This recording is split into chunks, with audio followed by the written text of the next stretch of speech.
simula pa kagabi, mas mataas pa raw dihamak dito yung level ng tubig. Pero bumaba nito.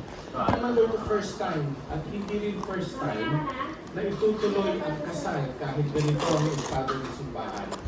Imagine ko lang kung ano magiging itsura ng basang kasal at ano magiging kahulugan nito sa ikinasal. Ano may ano yan man? May mamang yan.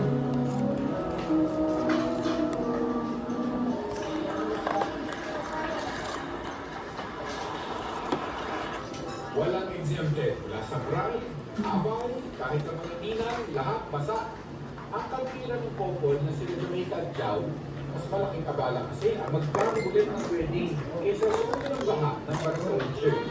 Ano naman po itong inaantay na? Ganyan naman natin po kami. Nag-student na po. Sabi nga, thank you po sa aming bisita. Yung ulan po, blessing po ni Lord. Naging blessing yun ako po talaga yun kasi kasaging yun yung pagkinawa ko. Sarap po mga pinag-oras po kami. Sanay ko sa bahay. Hanggang dito po, sinunod po kami ng bahay. Sa labas ng simbahan, lubog din ang maraming lugar sa sentro ng Malolos.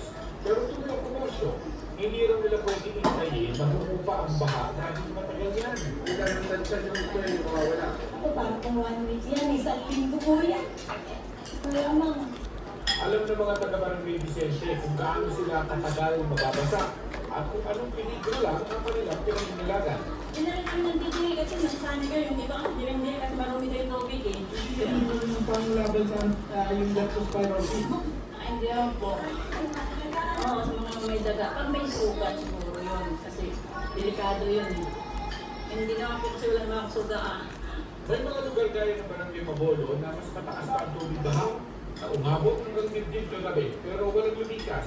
Kasi nga, sanay na sila. Wala na magagawa. Ganun talaga. Sana magtaka, nagpakawalayan kami. Kalimitan ng baha ng Malolos at iba pang low-lying areas ng Bulacan ay hindi natatansya sa pagtingala lang sa langit dahil sa iba raw ang gagaling ang tubig baha nila mula sa dam, mula sa Manila Bay kapag high tide at iba pa. Pero high tide ang pinakamalaki ambag kaya ito ang binabantayan nila ang taas kada araw by meter.